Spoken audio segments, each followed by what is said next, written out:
The ship sank, but my husband pushed me into the sea to save his first love. I didn't cry or make a scene because in my past life, he saved me when I was pregnant, but lost his first love.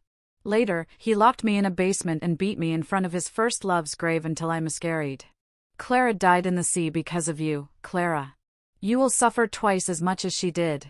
He repeatedly drowned me in water, making me experience the same pain Clara went through. I couldn't bear the torment and eventually broke down, committing suicide. Then I woke up and found myself reborn on the day of the shipwreck. The ship is going to crash into the iceberg.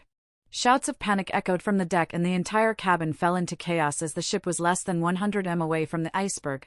I paled, holding onto the back of my seat, protecting my swollen belly. People scrambled out of the cabin and onto the deck in a frenzy. I carefully avoided the crowd, still protecting my belly. 2 rope ladders were lowered beside the ship, and the lifeboats below were already full, leaving only one empty spot. But on the deck, besides me, there was another person, Clara. Clara, Nathaniel's first love, the one he could never forget. Clara had never seen anything like this and was trembling with fear. Nathaniel, where are you? I'm so scared.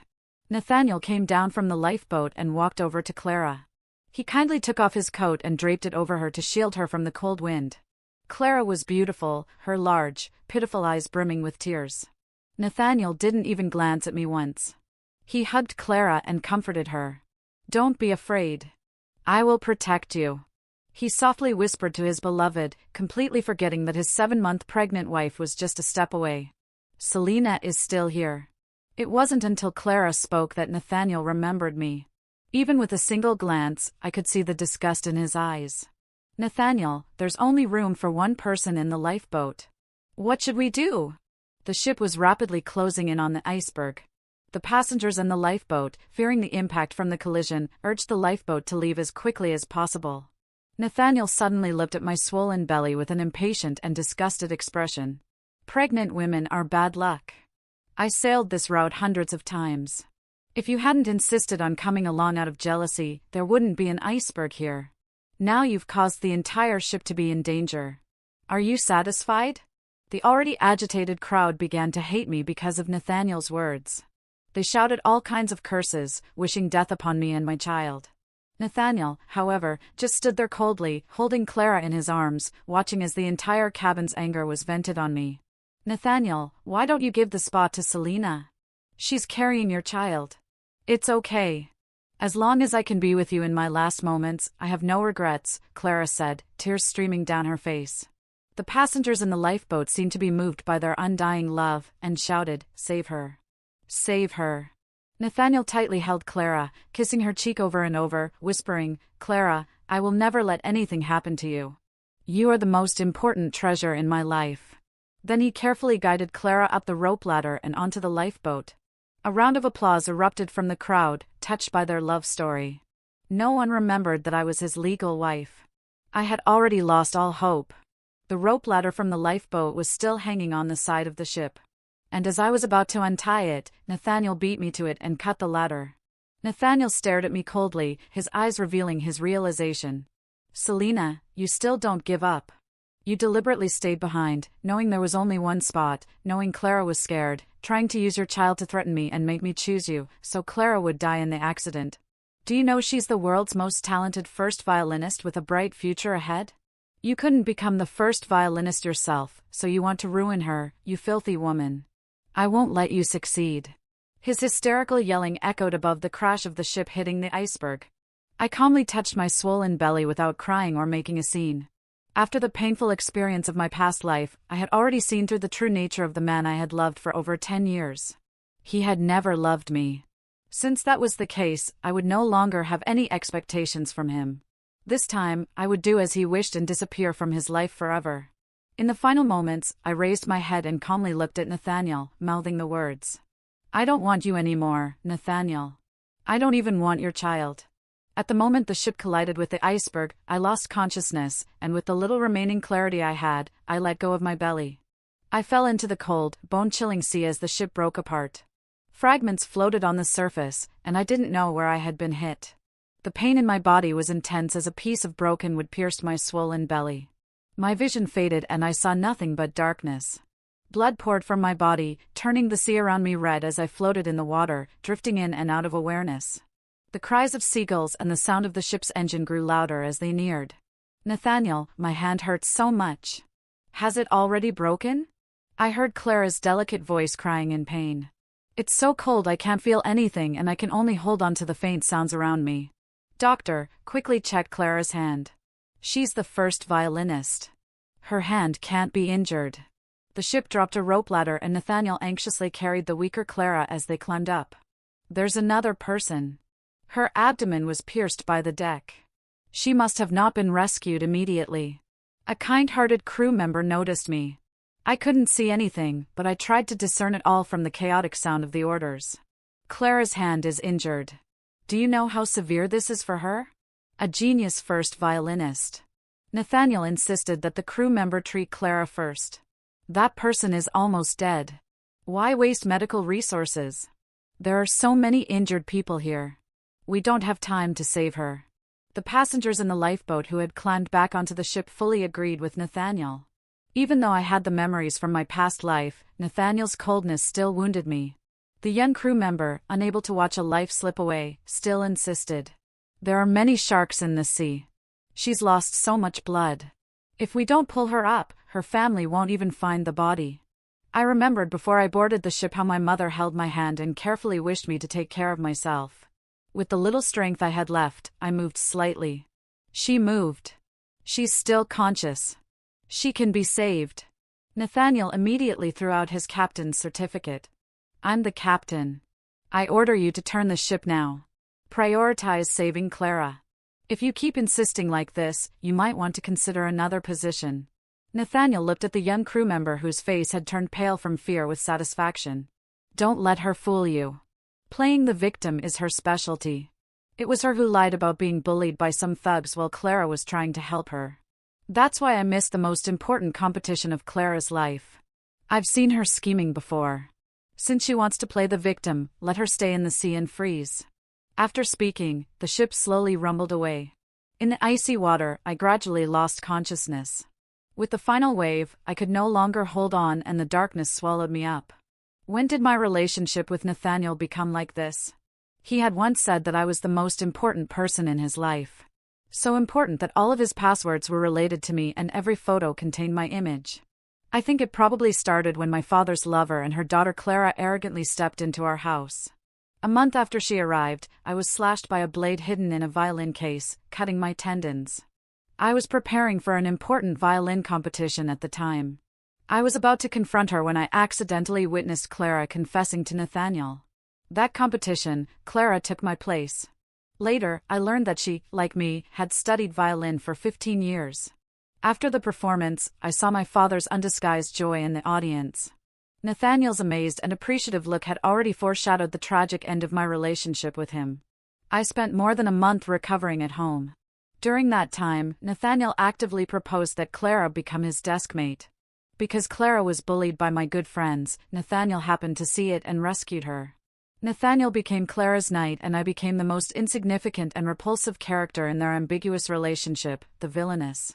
In my past life, I couldn't accept that Nathaniel was taken away and did many childish things out of jealousy. The more obedient and thoughtful Clara became, the more Nathaniel hated me. He even told both our parents that he would never marry me in this life.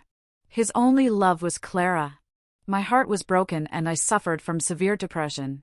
Afterward, I went abroad to study for 4 years just to get away from Nathaniel. But when I returned to my country, I found that Clara had also gone abroad. Nathaniel was depressed because of this, and I couldn't bear to see him so sad. I went back to him, encouraging and supporting him. He was promoted from crew member to captain. All because Clara had once said she loved the sea and he wanted to be there whenever she wanted to see the ocean. When I had accumulated enough sorrow, I decided to give up on him. But on the night when Clara and Nathaniel had a breakup after Nathaniel got drunk, he forcibly took me. The next day, he showed me the drug test results from the bottle, angrily accusing me of being a shameless schemer. But in reality, the drugs weren't for me. I had already decided to completely give up on this relationship. But unfortunately, after that night, I was pregnant. Under the pressure from my parents, Nathaniel and I got engaged. I had achieved my dream. When Clara found out about the engagement, she returned to the country to try to win Nathaniel back. From that moment on, he never came back. He spent every night at her house and everyone knew about their relationship. In my past life, his heartless actions made me almost go mad with jealousy. To catch them in the act, I bought a ticket on the same flight as Clara. At a critical moment, I brought out the agreement Nathaniel's father had signed with me. If I died, Nathaniel's family would receive not a penny of the inheritance. As I wished, I got the last spot on the lifeboat. But I still overestimated my position in Nathaniel's heart. He had never loved me, even though I was still carrying his child. Since I was given a second chance, I decided to stop chasing after him. When I woke up again, I was in ICU wearing a breathing mask. My breathing was weak. When the nurse saw that I had woken up, she was overjoyed. 10 of your ribs are fractured, your lung was punctured, and your skull is fractured. It's a miracle you're still alive. She spoke quickly and my consciousness felt as though it hadn't fully detached from my past life. Even my soul trembled with pain. During my hospitalization due to the severity of my injuries, I was rushed to the emergency room multiple times due to post-traumatic infections. The hospital issued several critical condition notices which had piled up into a thick stack. Yet Nathaniel never once showed up. Nathaniel's father had called him countless times, but Nathaniel dismissed it, believing it was all part of the lies I had woven with my parents. Selena, you really have a way with things, involving my parents in your drama. Someone like you, so vicious, should have just died in the sea from the start. To build up Clara's public image, Nathaniel, as the heir to the Nathaniel family, accompanied Clara every day and attended various commercial events. On the day I was discharged, I sat in a wheelchair. The doctor told me that my left leg and right hand had suffered compound fractures and I would never be able to play the violin again. But the accident left me with more than just these injuries. I touched the scarred, cross-hatched belly where I could still feel the faint pulse of life. It's okay. I'm still alive, aren't I? I didn't die like I did in my past life at Nathaniel's hands. I'm still alive. In order to commemorate my only child, I planned to hold a funeral. At this funeral, many of my high school classmates came. They had solemn expressions and offered me words of comfort. After the funeral, I sent Nathaniel a message. Nathaniel, let's divorce. When Nathaniel's family had learned that I was pregnant, they pressured him into marrying me. He must have been so happy to receive this message. Finally, he could marry the woman he truly loved. I gently brushed off the dust from the tombstone, signaling my farewell. My trip to the United States had already been arranged. At the cemetery entrance, I said my goodbyes to my classmates. Just then, Nathaniel appeared. When he showed up again, he was radiant, but his white shirt's buttons were all wrong, revealing an ambiguous red mark on his neck. It was clear how intense his relationship with Clara had become. Everyone present was an adult, and they all looked at Nathaniel with disdain. I had never seen a father act this disgracefully in front of his child's tombstone. Nathaniel's gaze swept over my loose-fitting jacket covering my abdomen, and with a smug expression, he threw a stack of medical records at me. Clara has a classmate who works as a nurse in the hospital. Before you even called, she had someone check your medical records. There's no record of a miscarriage. The injuries you sustained were just minor bruises. There wasn't even a fracture. He then handed the medical records to the others present. Selena, you really are shameless. To fight for attention, you even held a funeral to curse your own child. As he spoke passionately, it was as if the so-called false medical records in his hand were the deadly evidence against me. If it weren't for the fact that the people present had already seen my child's ashes and watched my child be buried with their own eyes, they might have believed him. Nathaniel's parents stood silently at the front, watching their son's reckless behavior. Their silence only emboldened Nathaniel's arrogance. Mom, Dad, I told you I didn't want to marry this woman, but you insisted. Our Nathaniel family's reputation has been ruined by this lying, rotten woman. Nathaniel, stop it. I pushed the wheelchair forward, coming to face him. I took the medical records and the divorce agreement from my bag and handed them to him calmly. Uncle and Aunt have been very kind to me. I don't want them to be looked down upon because of you. Let's divorce, Nathaniel. Nathaniel lowered his eyes to look at me, his expression one of disdain. After seeing the documents I handed over, he froze, but still sneered. You think I'll believe you forged a document just like Clara? He scoffed, but I calmly lifted my jacket to reveal my scarred abdomen. You saw it clearly. I was impaled by a wooden plank and drifted at sea. I spoke in the calmest tone, stating the facts. Nathaniel, I've let you go, and I asked you to let me go, too. Just that one glance, and Nathaniel's face instantly turned as pale as paper. It's impossible. Nathaniel staggered for a moment, staring in disbelief at the scar on my belly. But soon, he seemed to think of something and regained his composure. Nathaniel looked down at me from his towering height with a proud expression and spoke in a stiff tone. If we're getting a divorce, I'll be the one to propose it. You're sitting in a wheelchair now, unable to walk, unable to play the violin. This is your punishment. When he said this, everyone in the crowd was so enraged by Nathaniel's bastardly attitude that they were left speechless. I've already found evidence of how you framed Clara. Someone as scheming and vicious as you deserves to lose your child. At this moment, my father pushed through the crowd and stepped forward.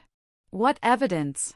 Of course, Selena deliberately hid a blade in Clara's violin case so that she couldn't participate in the competition.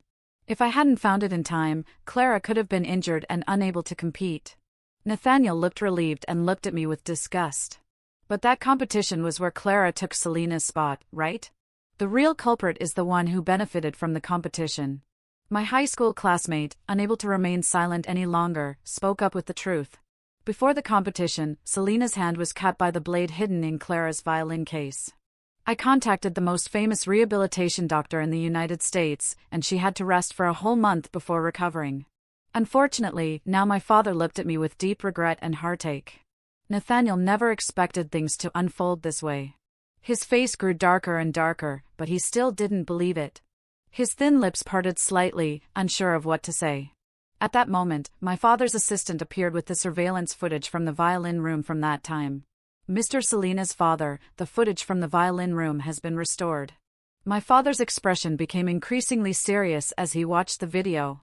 Nathaniel hurriedly asked, was it Selena who put the blade in Clara's violin case? My father coldly stared at Nathaniel and uttered a few words. The blade in Selena's violin case was put there by Clara. Nathaniel was struck like lightning, frozen in place, unable to move. No, that's impossible. I had screamed at the top of my lungs and reasoned with him about these truths before, but he never believed me. I rolled my wheelchair up to him and calmly said, none of this matters now. Just send the papers. When Nathaniel heard my voice, he looked at me and turned his head away. His stubborn pride refused to believe I was innocent, so he immediately thought of another piece of evidence. What about when you had your friends bully Clara in the restroom during our senior year? I remained silent, listening quietly. But then a clear voice suddenly rang out. It was me. It was my best friend from high school. Impossible. Selena must have ordered you to do it. In Nathaniel's mind, I was always the villain. Nathaniel, is it only what Clara says that you'll believe? Our school is an international school. Even the door near the restroom sink has cameras. If you, Nathaniel, had even the slightest bit of common sense, you wouldn't be this stupid by now. Let me tell you the truth. No one ever bullied Clara in high school. It was all staged for you to see. The crowd erupted into laughter and mocking snickers. They looked at Nathaniel as though he were a fool. Nathaniel didn't know what to say. Suddenly, he thought of something else and with a frenzied expression turned to ask me. Even if you didn't frame Clara, you were the one who drugged me, were you? I had explained myself too many times and I was too tired to defend myself anymore. But then an elderly, tired voice suddenly spoke. It was me who drugged him.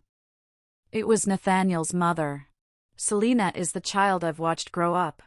I trust her character. She would never hurt anyone. Nathaniel's mother spoke hoarsely, her voice filled with sorrow. When Clara went abroad, you were drinking yourself into a stupor every day. It was Selena who stayed by your side. It was Selena who encouraged and supported you. And that's how you made it this far. Nathaniel's mother pointed at him with gritted teeth, saying, how did you treat Selena? You tortured her like this. And now her child is gone. Do you know that while you were messing around, Selena was diagnosed by the doctors that she would never be able to play the violin again? She can never be a mother again. Nathaniel, how could a family like yours raise someone so ungrateful and heartless? Nathaniel's mother's eyes were swollen, tears streaming down her face, and she looked as though she had aged 10 years in an instant. Nathaniel stood rigidly in the center of the crowd, looking utterly helpless, his confusion making him look especially ridiculous. How? How could it be you? Nathaniel's mother sneered. Why? Because during that time, every night when you were drunk, the name you kept repeating wasn't Clara. It was Selena. I thought that you still loved Selena. So, I asked the doctor for the medication. Her voice was filled with exhaustion. It's all my fault. I planted the wrong seed and Selena bore the consequences. Nathaniel's mother lost all her strength and collapsed onto my wheelchair, crying in pain. It's okay, Anton. Let the past go. I'm still alive now and that's enough. Nathaniel had no idea what to say anymore. He had always believed that Clara was the weak, helpless victim who needed his protection. In his eyes, we were strong, domineering, and unreasonable. But we had never changed. Only he had. I forcefully shoved the divorce papers into his hands. Sign it, Nathaniel. Nathaniel didn't expect my reaction. He stood there confused and unsure of what to do. He froze for a long time, his tone full of surprise. Why do you really want to divorce me? I looked up at him, wondering if the truth had stunned him into silence. Just then, his phone rang. It was Clara calling. Nathaniel instinctively softened his tone. Clara, what's wrong? But on the other end, Clara's scream pierced through the phone. Nathaniel, come save me. I've been kidnapped. They say they'll ruin my hand so I can never play the violin again. Nathaniel's face changed instantly. Don't panic. I'm coming right now. Who kidnapped you? He was about to rush out when Clara's next words froze him in place. It's Selena. She even threatened me, saying she'll kill our baby. She wants me to pay with the child in my belly. Nathaniel, my stomach hurts so much. The baby might be gone. Hurry up and save me. Before Nathaniel could respond, she hung up. Nathaniel stood there for a long time, speechless. I never told Clara to come out and look for you. I gazed at the distant blue sky, my tone light and cheerful. Congratulations, you're going to be a father again. But I suggest recalling some clues from my past life. I said with a touch of sarcasm and Freudian slip. It's better to do a paternity test or else your hair might turn green. Nathaniel's gaze toward me was incredibly complex. I grabbed the divorce papers and turned my wheelchair, preparing to leave. But then he suddenly spoke. Selena, are you really going to leave me? How did we end up like this? I didn't answer him and left without looking back. After that day, I didn't see Nathaniel for a long time. Then one day the police came to my door to inform me of the truth about the incident. There had been no problem with the flight trick that day. The iceberg had drifted into the sea due to the cold current because of the captain's dereliction of duty, leaving the operations station for a long time and ignoring the route warnings. The crew didn't have enough time to turn the ship and collided with the iceberg. According to the crew's testimony, the captain Nathaniel had been away during that time, spending it with Clara on the deck, looking for the legendary whale of love that could witness their romance. Nathaniel had neglected his duties, putting the safety of all the passengers at risk. And during the evacuation process, he had been biased, causing a passenger to nearly lose their life. He had even used his position as captain to threaten the lifeguards, abandoning injured passengers in a life-threatening situation. The official announcement fired Nathaniel from his position, sparking outrage across the internet. The passengers from the incident even passionately reenacted the scene, vividly describing how Nathaniel had abandoned his pregnant wife for his mistress. As this post went viral, public anger turned to Clara's social media accounts. Clara's scheduled shows, advertisements, and performances were all cancelled, and several sponsors even demanded compensation from her. Clara's public image turned into that of a mistress everyone hated. What devastated Clara even more was that she couldn't reach Nathaniel anymore because Nathaniel had been standing outside my building every day since Clara's lies were exposed. A well-known rehabilitation center overseas suddenly had an open slot. It was a rare opportunity, so I immediately boarded a flight abroad. I changed my phone number and sold the house. I planned to forget all of this. In order to return to the stage, I focused entirely on my rehabilitation. I cut off all contact with the outside world. But peaceful lives are always disrupted. One afternoon while I was in the hospital garden, I ran into Nathaniel who was lurking suspiciously outside. When Nathaniel saw me, his lifeless eyes suddenly lit up. I called the patrolling police. Nathaniel seemed to think I was going to meet with him, and he was so excited that he shouted outside. But sadly, I couldn't hear a thing. Nathaniel was taken away by the police and I heard he was nearly mistaken for a criminal with patrolling officers following him around every day. I recovered quickly and didn't need to stay at the rehab center anymore. On the first day I moved into my new home, I found a bright bouquet of roses at my door. The nanny my father had hired was very perceptive. Before I could even feel disgusted, she had already discreetly removed the flowers. Nathaniel suddenly had traces of me on him. The shadow of the person who had been hopelessly devoted to him, always circling around him, was now there again. After several twists and turns, we finally met. "Selena, can we not divorce?" Nathaniel's voice was as if his throat was caught by a thorn. "I've already submitted the divorce papers, and you've already signed them, Nathaniel. There's no room for regret." My tone was calm without any emotion. Nathaniel's thin and haggard face forced a bitter smile. "Selena, can you give me one more chance? I'll make up for all the mistakes I made. Please give me one more chance. Let's live together and let me be your knight again." "Okay." I couldn't be bothered to respond. I didn't want to get caught up in this anymore and coldly rejected him. "No." Nathaniel's body trembled suddenly, his eyes widened, and his dry lips trembled uncontrollably. He staggered towards me, slowly knelt down, and his voice was filled with repentance. I just realized that everything Clara did was to get close to me. All her kindness was fake. Only you really loved me. His gaze swept over my legs, covered in a blanket, and his pale, emaciated face twitched in sorrow. "I'm sorry, Selena. I shouldn't have misunderstood you. Clara. She is hundreds of times worse than I imagined. The child in her belly is her first love's." "Stop talking." I interrupted coldly, unwilling to be disgusted by these filthy words. "So, you're asking for my forgiveness because Clara deceived you? You want to get back together just because you found out Clara is a bad person?" I sneered as though hearing the most absurd declaration of a scumbag in the world. But what if Clara really is a good girl? What did I do wrong? Do I deserve to be hurt by you? Nathaniel froze in place. The regret and pain in his eyes almost drowned him like a rising tide. "I'm sorry." He finally realized the harm he had caused me was something that could never be repaid in this lifetime. He curled up in agony, letting out a pitiful, animal-like cry as though he was dying. "Nathaniel, I will never forgive you. For your first love, you killed my child and made it so I can never have children again. Your sins cannot be atoned for. When you threw me into the sea to fend for myself, the last trace of fate between us had already come to an end." I looked up and gestured to the nanny who dropped a necklace onto the ground. This was the birthday gift Nathaniel had given me when I was 16. A crystal necklace he had made by hand. Crack, the sound of something breaking. On the necklace were the words, "Nathaniel will forever love Selena." At the time when I was 16, I blushed at those simple 7 words. "Nathaniel, liars are like little dogs. Those who betrayed Ruarts are doomed to eternal suffering." 17-year-old Nathaniel didn't understand the weight of these words. As time passed, the joke Nathaniel made at 17 became the final tipping point that led to the death sentence of 25-year-old Nathaniel, carried by the forces of fate. Nathaniel returned to the country. My father was extremely angry when he learned Nathaniel had come to find me. So, he moved back to live with me overseas. He didn't want me to be hurt again. Under the rehabilitation treatment of the family doctor abroad, I gradually recovered. Just last week, with my father's support, I even held a small recital.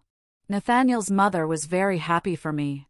Even Nathaniel's father didn't hesitate to travel thousands of miles to send me flowers. I was very surprised when I saw Nathaniel's mother and father.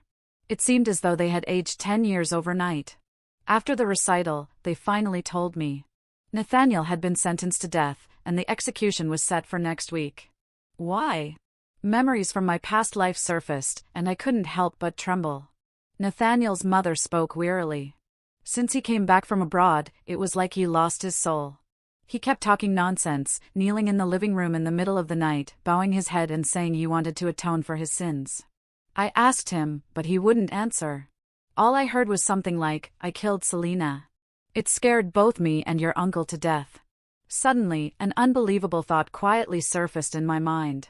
Could it be that Nathaniel also had a rebirth? Nathaniel's father didn't notice my strange expression and continued speaking. Since that day, Nathaniel became more and more strange. He kept muttering, "Why am I so stupid? Why was I reborn so late? Your mother and I were planning to take him to a psychologist, but we found out that he had disappeared from home. After that, we never heard from him again." At this point, Nathaniel's mother could no longer hold herself up, and she collapsed in Nathaniel's father's arms, crying uncontrollably. When we got news again, it was from the police announcement. Nathaniel, he killed someone. It took me a long time to find my voice again. Who did he kill? Nathaniel's father sighed. Clara. After that, I got in touch with some old friends and received more information. After the funeral, Clara's nightmare began. The higher Nathaniel had once held her, the harder she fell. Her scheming nature was exposed, and all her past actions in high school, including pretending to bully and falsely accusing classmates, were uncovered. Endorsements, variety shows, and performances all fell apart, and she even had to face millions in breach of contract penalties. Clara had hoped to use the child to manipulate Nathaniel, but Nathaniel took her to the hospital and forced an abortion. With no child and no more support, Clara lost everything. Clara hated me to the bone and planned to kidnap me for ransom. Coincidentally, Nathaniel found out about this and so he killed Clara. A week later, I went to the mental hospital to visit Nathaniel. He didn't die. The reborn Nathaniel had developed schizophrenia and mania. Unable to be sentenced to death, he could only spend his life in the mental hospital. How did you die? I stood behind the window watching Nathaniel kneeling on the floor. To see him, I wore the same dress I had worn when I committed suicide in my past life.